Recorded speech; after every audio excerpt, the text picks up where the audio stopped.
Buenas bendiciones. ¿Cómo estás en esta hora que te estés conectando? Te saluda y te bendice el profeta Iván, acá desde Buenos Aires, Argentina.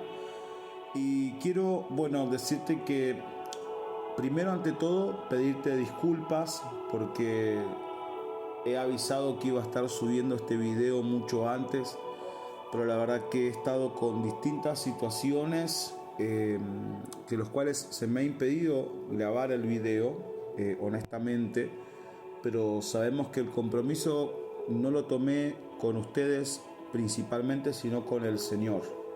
Amén.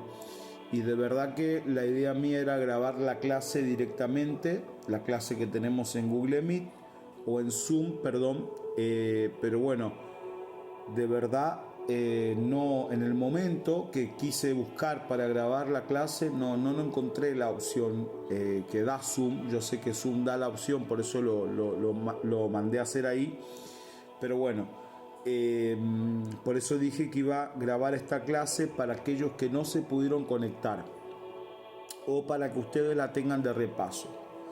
Así que bueno, vamos a orar al Señor. Amén. Así que empezamos. Padre, en el nombre poderoso de tu Hijo amado Jesucristo, Señor, yo te pido que en este momento bendigas, papá, a cada hermano, a cada hermana que se está conectando, Señor, a esta transmisión, a esta clase.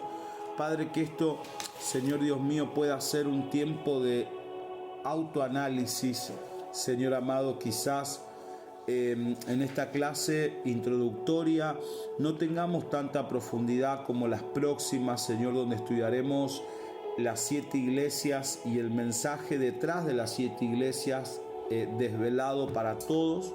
Hay un mensaje que está durante mucho tiempo oculto, pero que en este tiempo va a ser desvelado, Señor, para la iglesia de este tiempo, Padre. Pero hoy, Señor, vamos a tener una introducción al libro de Apocalipsis. Y yo quiero bendecir esta clase y ponerla en tus manos, Señor, y hacerla en el nombre de Jesús. Amén y amén. Bueno, antes de comenzar, yo quiero que nosotros podamos definir el nombre Apocalipsis, ¿sí? Porque en realidad Apocalipsis es la palabra que no la nombramos con una traducción a nuestro lenguaje directamente, sino que es una palabra de origen griega y la usamos así como viene del griego, o sea, Apocalipsis, pero tiene un significado, ¿sí? Y para el que no sabe o el que no conoce todavía, Apocalipsis significa descubrir o revelar. Y esto es lo primero que nosotros tenemos que saber. Cuando estudiamos Apocalipsis, saber el significado. Porque muchas veces nosotros vamos a decir, bueno, es un libro de juicio, profeta. No, es un libro de trompetas, es un libro de granizo del cielo, es un libro de la bestia, es un libro del 666, de los tiempos futuros. Pero, amén, sabemos que hay muchos de estos temas que se hablan en Apocalipsis. Pero lo principal es la revelación. ¿De quién? Sobre todas las cosas, de Jesucristo. Apocalipsis es la revelación de Jesucristo. A ver, sí, en primera instancia la revelación de Jesucristo y en segunda instancia la de los eventos futuros. Por eso no podemos poner uno por encima de otro. O sea, la importancia de Apocalipsis es revelar a Jesucristo y después hacer que nosotros podamos tener el panorama de todo lo que ha de venir, ¿sí? Entonces, ¿qué significa Apocalipsis? Descubrir o revelar. Retirar el velo o cubierta que está oculto, ¿sí? Retirar el velo o cubierta de algo que está oculto. De igual manera, los libros Daniel y Apocalipsis revelan lo que ha de venir. Retiran el velo que oculta el futuro.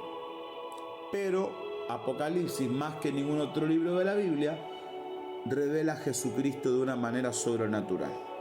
Por eso, pídale al Señor, antes de que Él te revele los eventos futuros que hay en Apocalipsis, que pueda ser el medio Apocalipsis para que se nos revele Cristo de una manera única y especial. ¡Ay, qué bonito que está esto!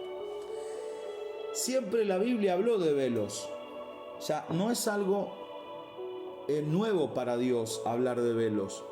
Bueno, dice la Biblia en Génesis 24:65 que Rebeca se cubrió el rostro con un velo, ¿sí? Cuando se encontró ¿con quién? Con Isaac. ¿Está bien? La primera vez que se encontró con Isaac, Rebeca ocultó su rostro. Eso era una cuestión cultural, pero cada velo ocultaba algo, ¿sí? Las mujeres en la iglesia de Corintio era una tradición que ellas usaran un velo. Amén. Y usted fíjese que también la Biblia habla de que Moisés en un tiempo se tapó con un velo para que el pueblo no viera su rostro, porque como resplandecía tanto por la gloria de Dios, él se ponía un velo para que eso no causara daño a las personas. ¿Qué velo había en el templo? En el templo había un velo entre el lugar santo y el lugar santísimo. Sabemos que Cristo, cuando Él ascendió a la presencia de Dios, amén, sabemos que el velo se rasgó. Amén. Entonces sabemos que desde ese momento ese velo que había en el tabernáculo, que había en el templo, en ese entonces, ese templo que era una cortina que separaba, como le había dicho, la presencia de Dios en el lugar santísimo, separaba el lugar santísimo del pueblo, del lugar santo, ¿sí? Que está en Éxodo, si usted lo puede buscar también en Éxodo 26, 31 al 33, ese velo se rasgó cuando Jesús murió. Y eso demuestra que ya Dios no se esconderá del hombre. O sea que Cristo es el que nos lleva camino a la presencia de Dios. Ya ese velo se rompió, se rasgó y ahora podemos acceder a la presencia de Dios. ¿Está bien? Entonces, ahí les hice un panorama de los velos, ¿sí? Por eso hablamos de que Apocalipsis significa quitar el velo. Los velos era algo muy usual, ¿sí? En el cual la Biblia habla de velos. Hay muchos más, pero le compartí los más principales.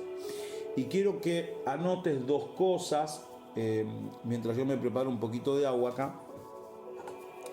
Prepares dos cosas que Apocalipsis quita el velo en dos sentidos. ¿Cómo en dos sentidos? Sí, porque primero Apocalipsis nos revela a Cristo en su gloria. ¡Wow! O sea, qué bueno que agarraras el libro de Apocalipsis y cada capítulo que leas, porque esto es para vos como una idea para que vos te vayas guiando, un modelo, un mentor, ¿sí? Pero la idea es que vayas agarrando Apocalipsis y vayas recibiendo cada vez más, tus ojos espirituales se abran y puedas ver a Jesús de una manera poderosa que nunca antes había visto. Entonces, el primer velo que se quita cuando se nos revela Apocalipsis es Cristo en su gloria. En el capítulo 2 y a lo largo de todo el libro hay revelaciones poderosas de Jesús y yo te animo a poderlas ver. Y también el segundo velo que se nos quita es el velo que ocultaba los acontecimientos futuros. ¿Cuál es el principal? El retorno de Cristo para derrotar el mal. No podemos separar la profecía de la persona. Están juntas. En Apocalipsis hay una conexión entre la persona, que es Cristo, y la profecía. ¡Qué tremendo! Bien, te lo dejo a modo de regalo esto, porque no lo está anotado en el material. Te lo comparto sintético porque no es algo que quiera profundizar. Apocalipsis tiene estilos de escritura. Es apocalíptica, profética y es una carta. Esto es un poquito más teológico, pero voy a ser breve. Apocalíptico era una forma porque ya la palabra no solamente se usaba para este libro, ¿sí? En lo que es la teología se usó el término libros apocalípticos a todos aquellos que trataban eventos futuros o también escatológicos, pero no quiero ser tan tedioso con palabras. Escatológico significa doctrina de lo que va a venir, doctrina de los eventos futuros. Entonces, libros apocalípticos son Ezequiel, Daniel, Zacarías y Apocalipsis. Entonces, ¿por qué se llaman así? Porque tienen símbolos, sueños, visiones. El segundo es profético. Fíjese que la Biblia, Apocalipsis 1:3 dice las palabras de esta profecía, ¿sí? Es profético. Es profético, bueno, ¿por qué? Porque habla inspirada por el Espíritu Santo, y fíjese que está relacionado con los profetas del Antiguo y del Nuevo Testamento, y habla lo que ha de venir, las palabras de esta profecía, el libro de esta profecía. Y la tercera es una carta porque fue escrita a las 7 iglesias. ¿Está bien? Carta, o también conocido epístola. Son 3 formas de escritura de la Biblia en una sola. Bien, entonces, el propósito de Apocalipsis no es ocultar, dice el texto que yo les escribí, sino revelar y desvelar verdades cruciales de Jesús, la iglesia y los eventos finales. Entonces, iglesia, ¿por qué tenemos que estudiar Apocalipsis? Porque a pesar de que en Apocalipsis encontramos maldiciones también, es un libro que tiene bendiciones. Y hay una actividad que yo le dejé, que era que pudieran buscar las 7 bienaventuranzas principales que hay en Apocalipsis. Espera un momentito, que no me acuerdo dónde lo ubiqué. Acá. Porque muchas veces nosotros pensamos que Apocalipsis es solo un libro de maldiciones, pero Apocalipsis tiene bienaventuranzas, ¿sí? Hay 7 bendiciones importantes en Apocalipsis. Te voy a decir dónde están, y yo quiero que después busques estos versículos y me lo mandes, ¿sí? O sea, lo que dice, lo anotes en un cuadernito ahí, chiqui, y lo mandes. Yo le facilité el camino y le busqué las 7. Ahora, si estuviéramos en un instituto bíblico, yo estuviera ahí con ustedes, actividad, buscar las 7 bendiciones, las 7 bienaventuranzas de Apocalipsis. ¿Está bien? Apocalipsis 1:3. Yo le voy a decir los versículos y usted después lo busca. Apocalipsis 1:3. Apocalipsis 14:13. Apocalipsis 16:15. Apocalipsis 19:9. Apocalipsis 20:6. Apocalipsis 22:7 y Apocalipsis 22:14. Yo me voy a tomar de la que habrás visto que puse y divulgué por muchos lados, en la parte del Apocalipsis 1:3, que dice: bienaventurado el que lee y los que oyen las palabras de esta profecía.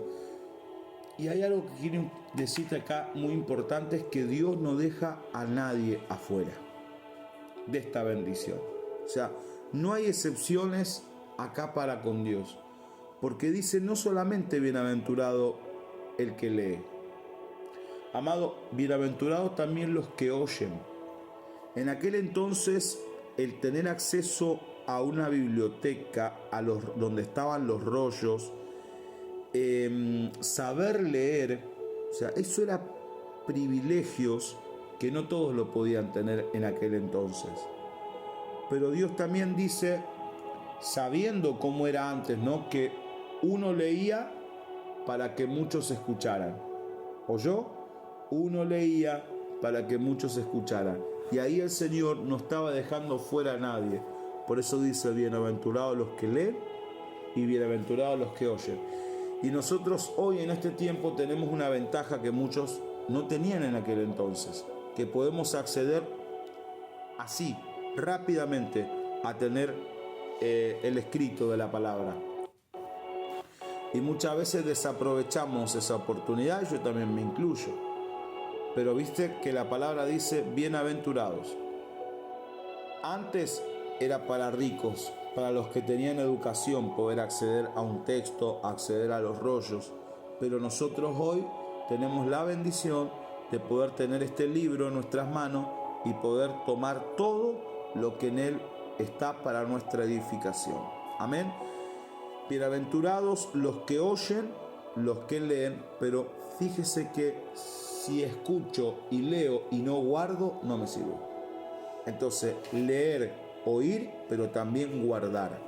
Mire, los que leen y los que obedecen. Ya la Biblia en general da este mensaje. ¿Dónde, profeta? En Mateo 7, 24 al 27. Los que obedecen y los que leen son como los que edifican sobre la roca. Y mire, iglesia, que nosotros en este tiempo tenemos muchas cosas en bandejas servidas.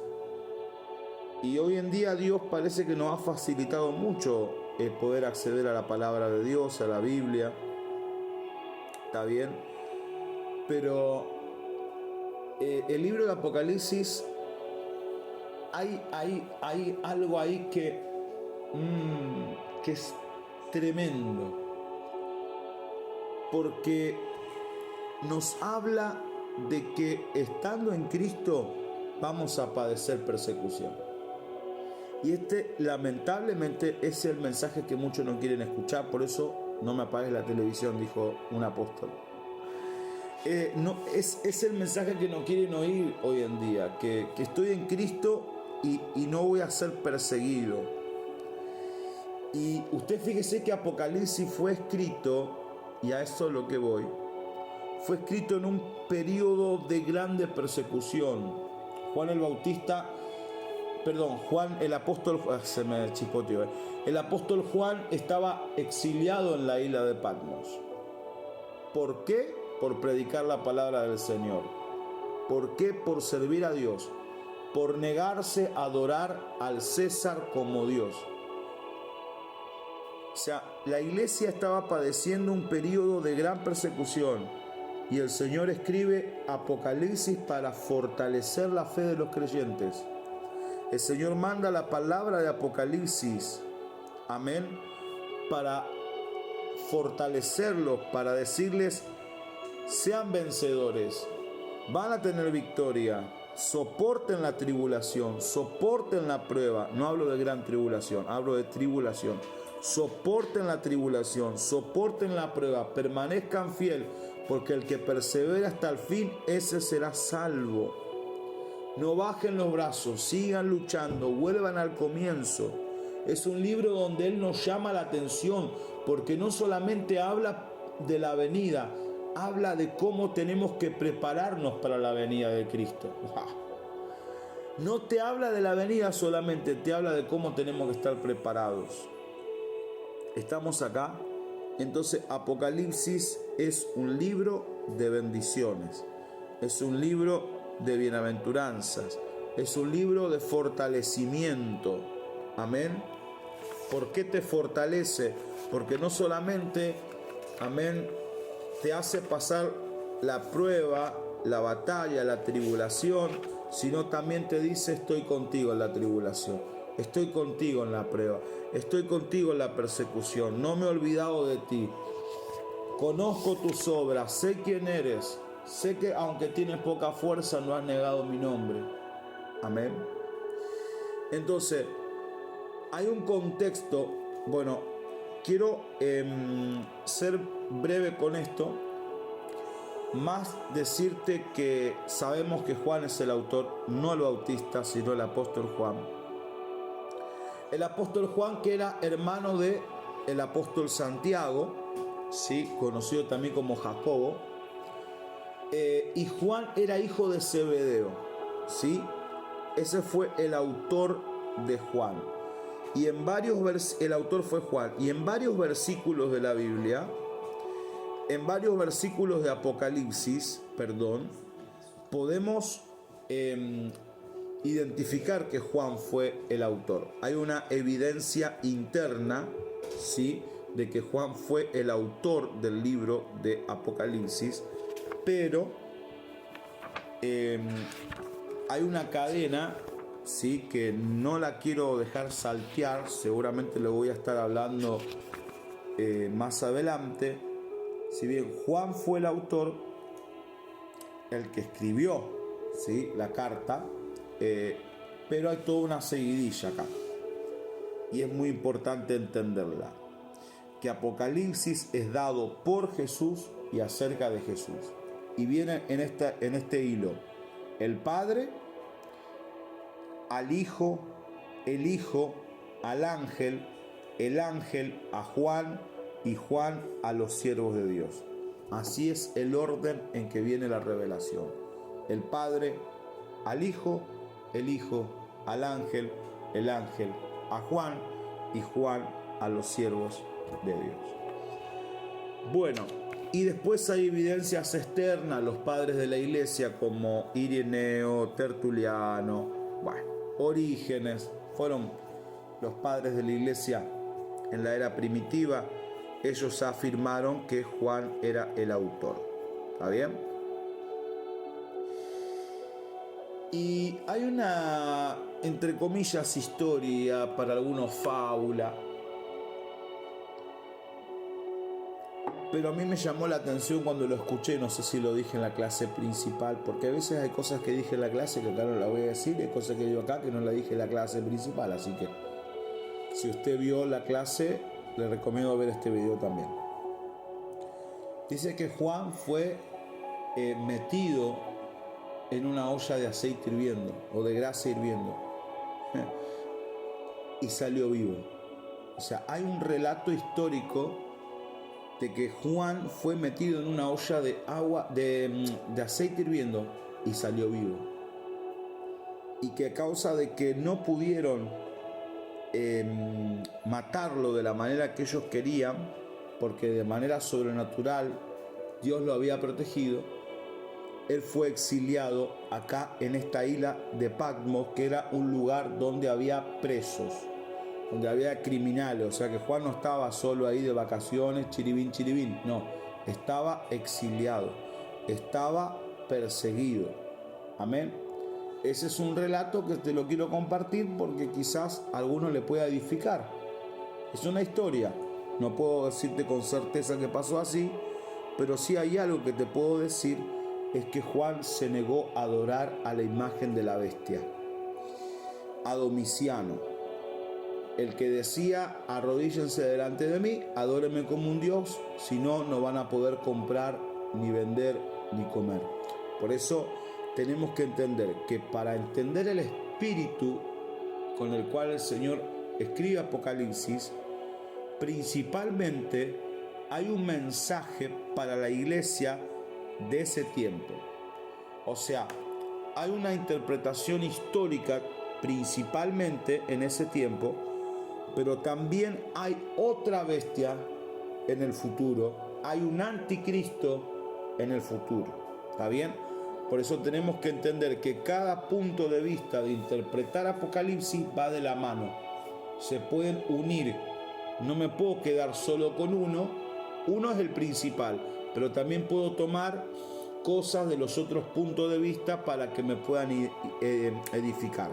Por eso, ¿por qué te digo esto? Porque si vos ya leíste el PDF, siendo un excelente y buen alumno, ya te habrás adelantado y habrás leído el PDF, vas a ver que hay distintas maneras de interpretar el Apocalipsis. Pero no me voy a adelantar con eso. ¿Está bien?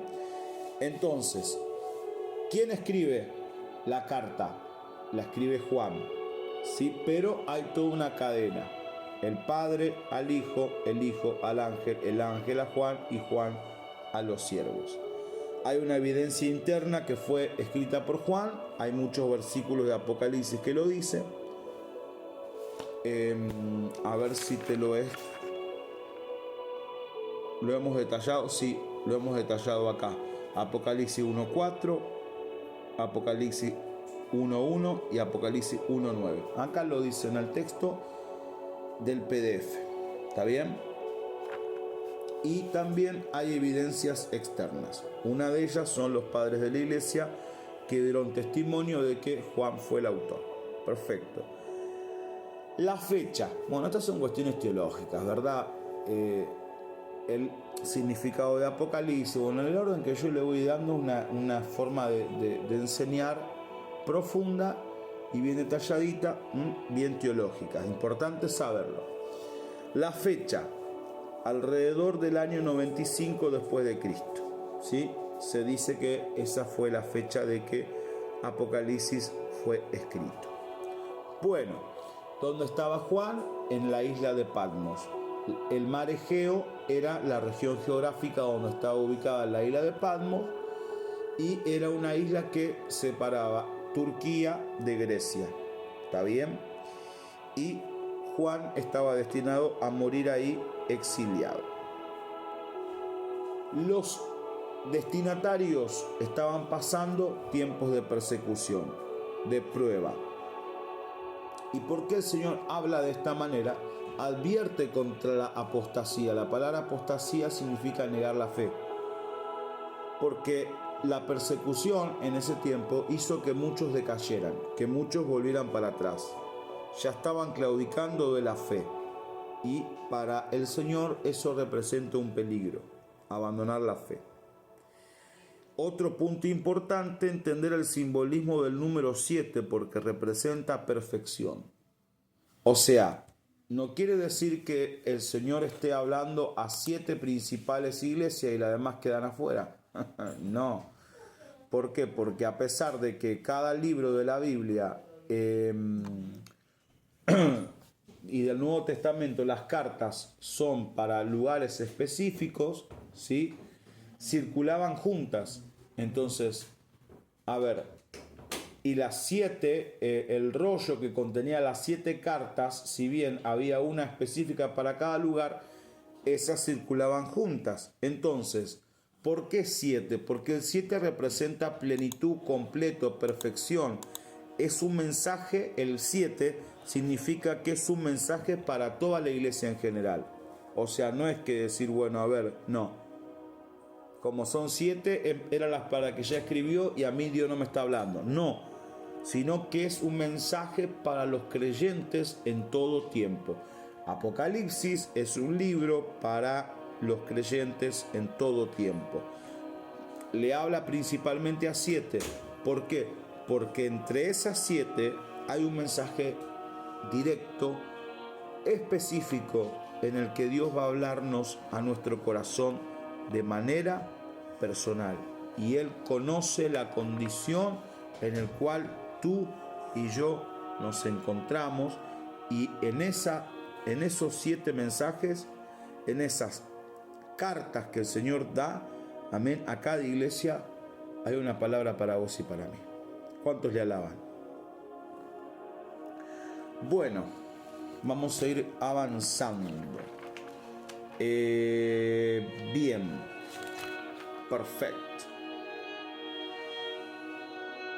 El propósito es animarlos, prepararlos y advertirlos que Dios tiene el control de todo.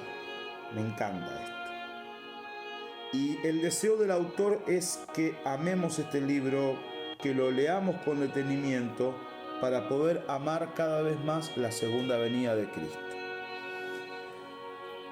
Mire que la palabra dice que bienaventurado el que lee, el que guarda y el que oye la palabra de esta profecía y las guarda, porque el tiempo está cerca. Y acá me quiero detener un cachito, porque muchas veces decimos, bueno, sí, el tiempo está cerca y cuánto ya está pasando y parece que no pasa nada, que Cristo no viene, que la cosa no se cumple. Aunque si vemos afuera, amado, no tengo como objetivo asustarnos, pero cada cosa que está pasando es todo lo que está escrito en la palabra. Entonces, ese tiempo cerca en griego significa seguro que va a suceder. O sea, no significa en tiempo de ahora ya. Porque nosotros queremos interpretar el hebreo como queremos a veces, o el griego como queremos, perdón. fue escrito en griego Apocalipsis. Queremos interpretar el griego como queremos, pero no, tenemos que interpretarlo a la luz de toda la escritura, a la luz de la palabra, a la luz de lo que significa ese original, y que el tiempo está cerca significa que es seguro, que Él promete y te da certeza de que eso va a acontecer. Amén. Hay descripciones importantes en la autoridad de Jesús en Apocalipsis de 1 del 5 al 6, salud, que dice que Jesús se presenta con títulos muy importantes que se los quiero compartir. Apocalipsis 1 del 5 al 6 se presenta a Jesús como el testigo fiel, como el primogénito de los muertos, como el soberano de los reyes de la tierra. ¡Wow! El que nos amó y nos lavó de nuestros pecados en su sangre, y el que nos hizo reyes y sacerdotes para Dios Padre. Es el testigo fiel. Testigo fiel. Fíjese usted el significado de la palabra testigo. Jesucristo vino a ser el testimonio de Dios en carne. De lo que Dios dice lo cumple. Testigo que refleja al Padre, que viene a revelar al Padre y que padeció hasta la muerte. O sea, mire hasta dónde llegó el testigo verdadero, el testigo fiel y verdadero. Primogénito de los muertos, porque primogénito no significa como nosotros queremos interpretarlo, amén, como si Cristo fuese sido creación y no creador, sino que primogénito de los muertos significa el primero no en resucitar, sino el primero en resucitar para no morir jamás.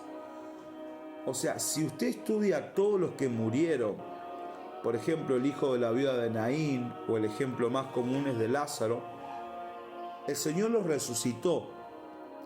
Y todos ellos, una vez resucitados, volvieron a morir. Jesucristo resucitó y nunca más volvió a ver la muerte, sino que tuvo victoria sobre la muerte y le arrebató las llaves del Hades y de la muerte a Satanás, que el Señor lo reprenda.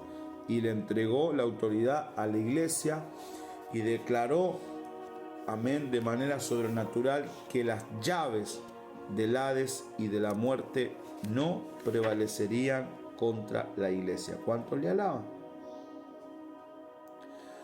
Dice que Él es el soberano de los reyes de la tierra. ¿Por qué? Porque toda autoridad y dominio le pertenecen a Él. Si bien conocemos que cuando Jesús fue tentado por el diablo, Él le dijo, bueno, ya todo esto me ha sido entregado, a quien quiero lo doy, ya tengo el poder, porque no se lo dio el hombre, sino que lo tomó por causa de la desobediencia de Adán y Eva. O sea, Adán y Eva al desobedecer le cedieron, ¿está bien? Le cedió la autoridad al diablo que primero le había sido dado a Adán. O sea, se lo arrebató, vamos a decirlo, ¿está bien? Y a Jesucristo Él le ofrece ese dominio.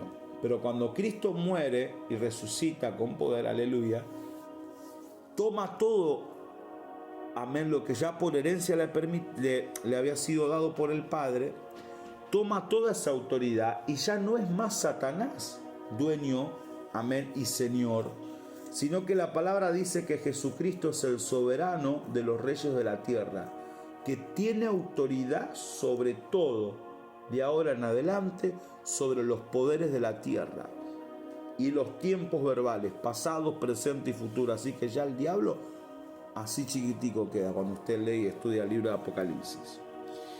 Y amado, nos hizo reyes y sacerdotes para Dios, nosotros que éramos la peor cosa, la escoria, lo último de la tierra, pecadores inmerecedores de la gracia. Nos cambió la identidad, nos dio vestiduras nuevas, nos lavó con su sangre y nos hizo reyes y sacerdotes para Dios. Nos dio una nueva identidad, nos dio una función en el reino de Dios, predicar y anunciar la palabra del Señor, esa función de sacerdote, de acercar las personas a Dios, como en el antiguo pacto, así en el nuevo. El sacerdote acerca a las personas a la presencia de Dios. No es Dios, no es Él, sino es un puente, es un medio, es un canal de bendición para las personas. Y nos hizo reyes porque nos dio autoridad y gobierno, aleluya, que habíamos perdido por causa del pecado, pero que ahora en Él tenemos una nueva identidad. Amén. Pero también recuerde que en el milenio gobernaremos y reinaremos con Él. Aleluya. Me encanta y es muy importante que tengan el versículo más clave de todo esto, de Apocalipsis 1, que es el versículo 7, que dice: he aquí que viene con las nubes, y todo ojo le verá, y lo que les traspasaron, y todos los linajes de la tierra harán lamentación por él. La promesa escrita en la palabra de Dios. Bueno, voy a hacerte las descripciones de Jesús, ¿sí? Y todo esto igual está en el texto. Amén. Dice que en Apocalipsis 1:13 habla de que Jesús camina en medio de los 7 candeleros. Bueno, usted sabe que el mensaje fue escrito para 7 iglesias, ¿verdad? Y candelero era un instrumento que se usaba para alumbrar. Y Jesucristo habla de que hay 7 candeleros. Y como yo les adelanté que el mensaje era para 7 iglesias, cada iglesia representa un candelero distinto. ¿Por qué? Porque las iglesias son luz en medio de tinieblas. ¿Por qué? Porque las iglesias con el evangelio iluminan. Bueno, ya vamos a ir estudiando más en profundidad ese simbolismo. Pero fíjese que dice el que está en medio de esos 7 candeleros. O sea, que Jesús está presente entre cada uno de nosotros, que representamos esos candeleros. Nosotros, la iglesia que Cristo la camina en medio. Y ese es el objetivo de Él, querer caminar en medio de cada uno de nosotros, en medio de cada una de las iglesias. Es semejante al Hijo del Hombre en Apocalipsis 1:13.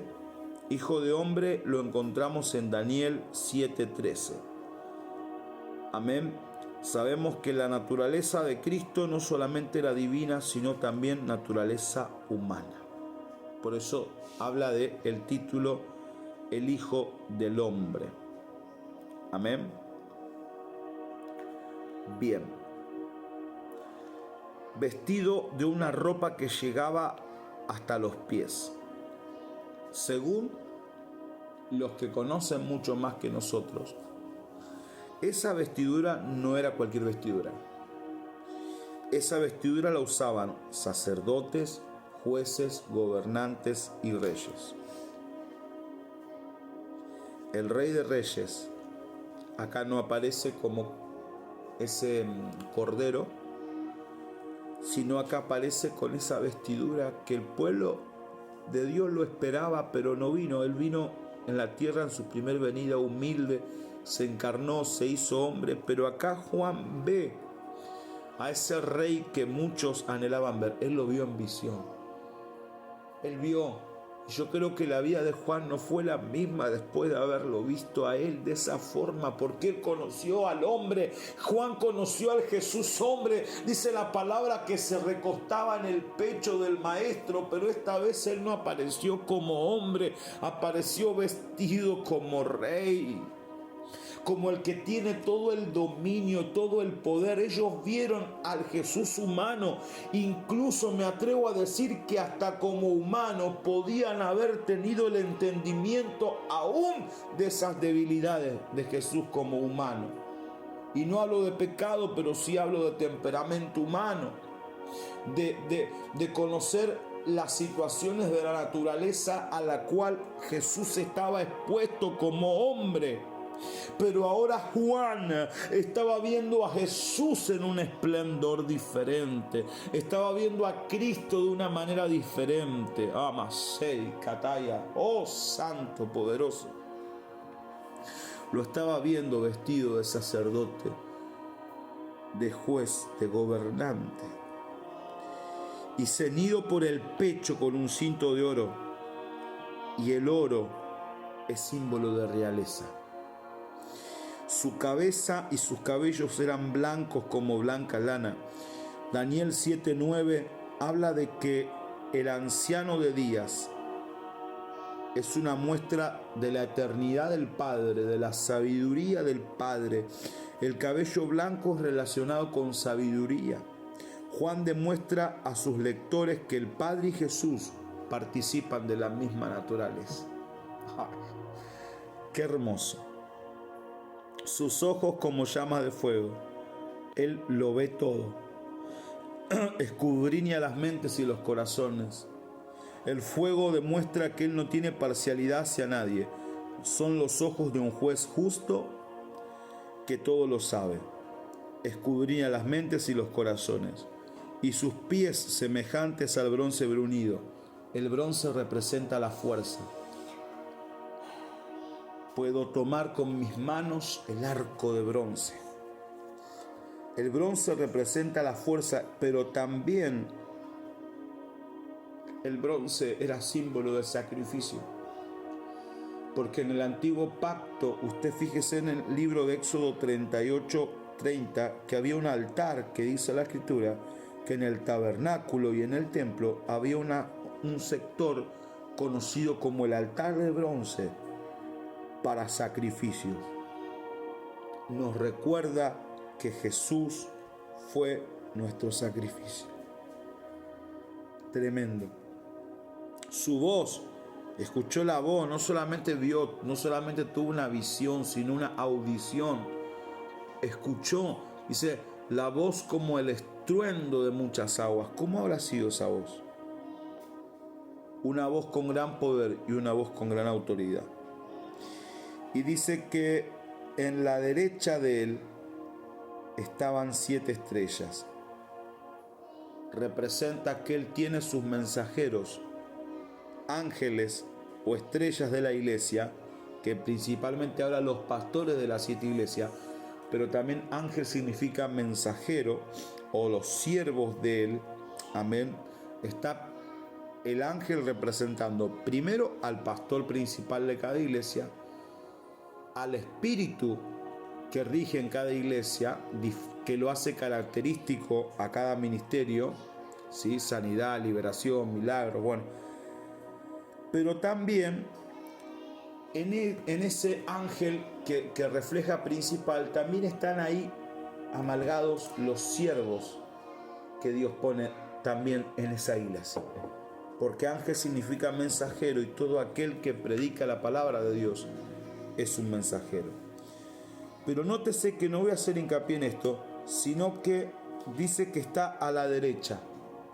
Dice que tiene a las 7 estrellas a la derecha, y ese simbolismo de tener las 7 estrellas a la derecha es muy poderoso. Pregúntame por qué. ¿Por qué? Porque la diestra significa protección y acción. Jesús usará sus líderes a su voluntad y nadie podrá impedir esto. Estamos protegidos por la mano poderosa de Jesús. Y fíjese que de su boca salía una espada aguda de 2 filos. Apocalipsis 1:16. Y su rostro era como el sol cuando resplandece en fuerza. La espada aguda y poderosa, ¿quién es? La palabra de Dios, Isaías 11:4, Hebreos 4:12. Sus palabras serán como espada que derriba a las naciones. Esa espada es la espada del Espíritu. Amén. Y Jesús, dice la Biblia, que el rostro era como el sol, porque Juan vio la gloria de Dios reflejada en el rostro de Jesús. Qué hermoso. Bueno, Juan cayó como muerto, claro, como para no caer como muerto cuando... O sea, en una escena Juan se estaba recostando en el pecho de Jesús tranqui, en ese Jesús que se manifestó como cordero. Y ahora cuando Jesús se manifestó como el león, chao, al piso. Cayó como muerto a sus pies. Cayó de rodillas. Una visión de Cristo glorificado hace que caigamos de rodillas ante de Jesús, delante de Jesús. Necesitamos hoy esa actitud de respeto. Muchos se han familiarizado con Jesús de modo que le han perdido el respeto. Hemos tomado unos pocos minutos para enfatizar que Apocalipsis nos revela a Jesús. Durante su estudio regrese varias veces para adorar a Jesús mientras lo lee. Recuerde que Apocalipsis 5:12 dice: el cordero que fue inmolado es digno de tomar el poder, las riquezas, la sabiduría, la fortaleza, la honra, la gloria y la alabanza. Amén. Bueno, poderoso. Para cerrar, hay distintas formas de estudiar Apocalipsis o de revelar Apocalipsis o de que los teólogos a lo largo de la historia fueron estudiando Apocalipsis. Una es a través de una mirada que lo que ya se escribió ya está cumplido. O sea, como que ya pasó y ya se cumplió, y esa forma se llama preterista. ¿Por qué? Porque parte de la profecía de Mateo 24 y que hablan en Apocalipsis, parte cuando el templo de Jerusalén fue destruido en el año 70 después de Cristo, partes de esas profecías sí se cumplieron, ¿verdad? O sea, es cierto que fue una palabra de consuelo y advertencia para la iglesia primitiva, pero la iglesia está en todas las esferas, en todos los tiempos. Entonces también hay una palabra latente para hoy y hay un hecho cúlmine fundamental que es la parusía. Parusía en griego es venida. La parusía, la venida del Señor a reinar sobre toda la tierra. ¿Sí? Bueno, el punto de vista histórico sí es fundamental entenderlo porque hay que todo llevarlo del lado de la historia, pero podemos quedarnos solamente como que, bueno, como que la Biblia es un libro histórico. No, es una palabra revelada, pero tenemos que saber historia para entender más en profundidad. El futurismo, que es la que nosotros tomamos como los acontecimientos, o sea, que de Apocalipsis 4 en adelante se tiene que cumplir. Amén. Y el idealismo es que todo lo que habla Apocalipsis es los símbolos con un significado y que nada es literal, que todo es simbólico. No lo tomes literal, es un símbolo, es un símbolo, es un símbolo. A ver, en partes hay símbolos que hay que explicarlos, que hay que tomar significado, pero no es todo simbólico. Hay partes que yo tengo que accionar, moverme y trabajar. Amén. Bueno, hacete una lectura después de todo la clase del módulo. Amén. Y profundizate con las reflexiones personales. ¿Sí? Profundizate con las reflexiones personales y vamos a finalizar con esta palabra que dice que el Señor le dice a Juan: escribe las cosas que has visto, las que son y las que han de ser después de estas. Entonces, ¿cómo vamos a estudiar Apocalipsis? Las cosas que has visto, el pasado, o sea, capítulo 1, la visión de Cristo, que hoy leímos y estudiamos y finalizamos. El presente, el mensaje a las 7 iglesias, capítulo, ¿sí? Del 2 al 3. Y del 3 al 22, las que han de ser después de estas, el futuro. O sea que acá tenemos un mini bosquejo del libro. Amén. Así que bueno, las 7 estrellas que son ángeles de las 7 iglesias y los 7 candeleros que has visto son las 7 iglesias. ¿Sí? Así que con esto, mi amado, mi amada, finalizamos la primera clase. Amén. Pronto ya tenemos la clase 2. la cual te invito a no perdértela, pero de todas maneras vas a tener el video grabado. Así que Dios te bendiga y te saludo con la paz del Señor. Te bendigo en el nombre de Jesucristo de Nazaret y declaro tiempos de cambio, tiempos de rompimiento, de salvación, de restauración en el nombre de Jesucristo. Amén, amén y amén.